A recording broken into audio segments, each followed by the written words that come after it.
Good afternoon, everybody. It is Wednesday. Welcome back for Electric Bilodeau this week. All right, there are a lot of big shows coming to the Low Country over the course of this summer. A lot of things to get excited about. Maybe the biggest one, though, is going to be over at Riley Park coming up on June 13th as Bert Kreischer, maybe the biggest comedian in the world right now, is bringing his fully loaded festival to Riley Park. He's going to have 8 comedians. Told me the show is going to take about 4 hours, which is an incredible value for your tickets. I got a chance to sit down and talk with Bert on Friday afternoon. We talked about some golf, and this was all before we started rolling. Talked about Scotty Scheffler and everything that was happening with him. But once we got started talking about comedy, he talked about his trip to the Tom Brady roast, everything he's been doing in the last couple of years since he last came to Charleston. Just a fantastic interview with Bert Kreischer. So here he is. Very excited. Bert Kreischer is back with us this afternoon. The Fully Loaded Comedy Festival coming back to Charleston next month, June 13th. Bert, we're so excited to have you come back to the Low Country. Oh, buddy, I have one goal. I need those river dogs out, and I want Bill Murray to show up. I saw your batting practice video yesterday. That's the only baseball stadium we're doing this year. I have one chance to go yard. I need the whole team out there. I'm taking batting practice while they break down the stage. I only hit to the left side of the field. We can set it up. I'm going yard. Talk about playing in a stadium and doing comedy in a stadium. How different is that from going to an arena? It's different. You know what it's like? It's like dating a Dutch chick who doesn't speak your language that well. It's so much sexier. It's so much sexier, but there are learning curves. You got to get used to it. Like some comics get overwhelmed by it because it's open air. I've done so many of them. I love them. The energy is just vibrating. And I think it's because the scenery is so beautiful. I think people just love getting outdoors and love watching the sunset and the kind of spontaneity that happens because the comics are on their toes. I think it's the best venues to do, in my opinion. And the sunsets at Riley are second to none. I don't know if you've ever seen it. Buddy, I am so excited. This is the one date I'm looking forward to this whole tour. And we've got a bunch of special guests popping in that are from South Carolina. And it's going to be insane. It's going to be insane. Talk about how you put a festival together and how different is that than just going on the road for a regular tour? It's like wrangling cats. It is insane.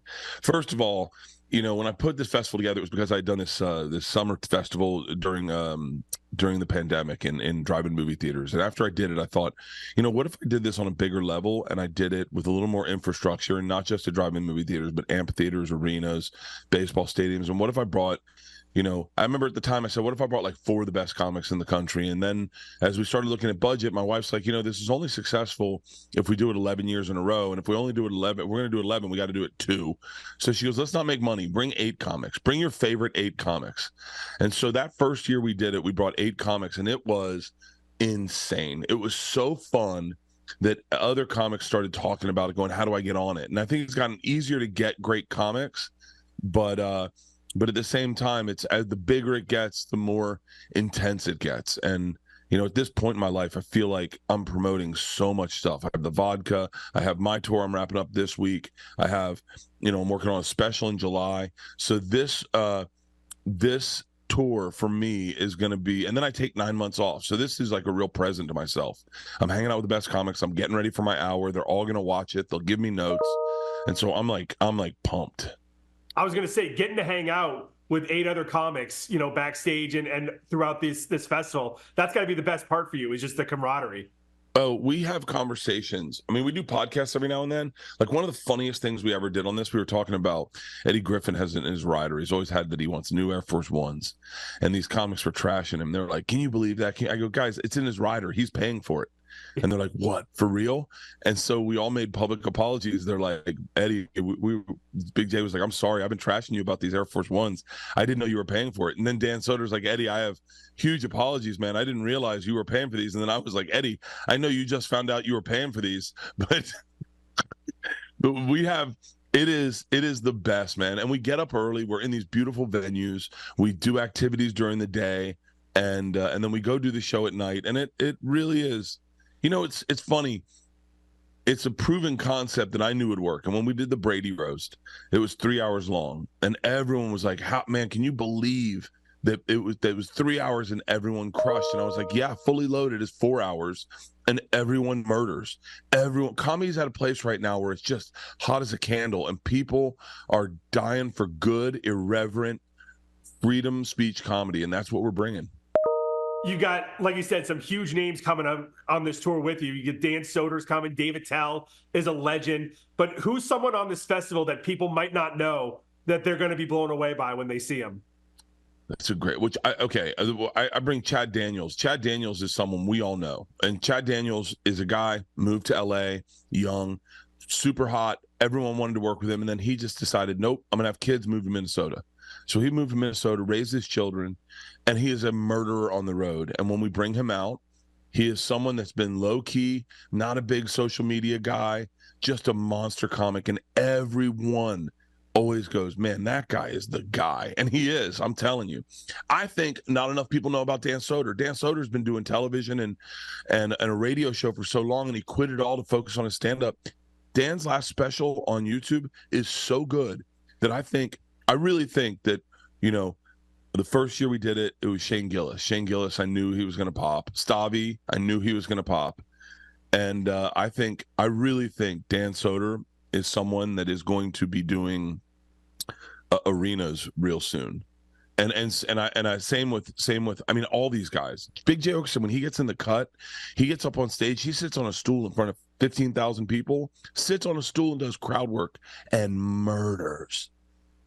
It's packed. It's packed. You mentioned the Tom Brady roast last week, and I wanted to ask you about that. Like you said, that was 3 hours. I saw that going in, and I was like, how are they going to keep this up for 3 hours? How are they going to make it interesting for 3 hours? But you were right. Everyone went up there and killed. Even the football player, Edelman was funny. Bledsoe was great. Gronk was his normal self. Just what was the most surprising thing about that to you? Me, the fact that I did good. Me and Tom said, quote unquote, we are going to eat a. We were like, we are going to bomb. We're going to flop this, because we were set up to do something totally different than everyone else. They didn't want us roasting because, there's only so many roast topics you can hit. And they didn't want to, by the time Schultz got up, they didn't want them all to be touched. So they asked us to do something a little different, like a sports center-y type vibe. And we didn't know if it was going to play. And it popped, and we were so excited. We were like, me. We were the most shocking success of the night. There was only so many jiu-jitsu jokes people could make during the night, I guess. Man, I didn't know how anyone was going to follow Kevin Hart. He killed, and then Bledsoe killed, then Jeff killed, and then Nikki ripped that room in half. I mean, listen, here's the other thing is, we all know how funny Nikki is. We know we knew she was going to murder. I don't think we knew what it was going to happen. I mean, it changed her life. I mean, her life is, she's it. She's the man. She's hot as shit, and she's on stand up, and she's beautiful, and man, I'm so happy for her. It's awesome too when you see that, because you're watching her set and this is going to take her to another level, and it's rare when you see those, but when you see it, and it's really fun. It's bigger than a Netflix special. Yeah. What she did is bigger than a Netflix special. I'm telling you, 27 million people watched it. That's like Super Bowl numbers. Yeah. It was great. Schultz did a great job. Everyone. Sam J destroyed. It was really great to see all these people that we know are gangsters just do their job. And you managed to do it after getting hit by a golf cart by your assistant. Yeah. I got hit by a golf cart. Can you believe that? Actually, that was the next day. The next day. 2 days later. Yeah, 2 days later, we had our 5K at the Rose Bowl. Me and Tom put it on, and I ran out with the fans. I ran a 5K pretty fast, and then of course my time got cut because I got assaulted by my assistant. I ran over very violently, and then I went and did it with Jelly, who's, by the way, Jelly is an inspiration. Jelly showed up, ran for his first 5K. I did it with a 50-pound pack on my back so that I could run with him in solidarity, because he's the guy, man. Last thing before I let you go, we talked to you 2 years ago, and you talked about everything that was blowing up in your career at that point. Just how different is your career now in the last 2 years since we last talked to you? Unrecognizable. Yeah. I don't. I never thought I'd be.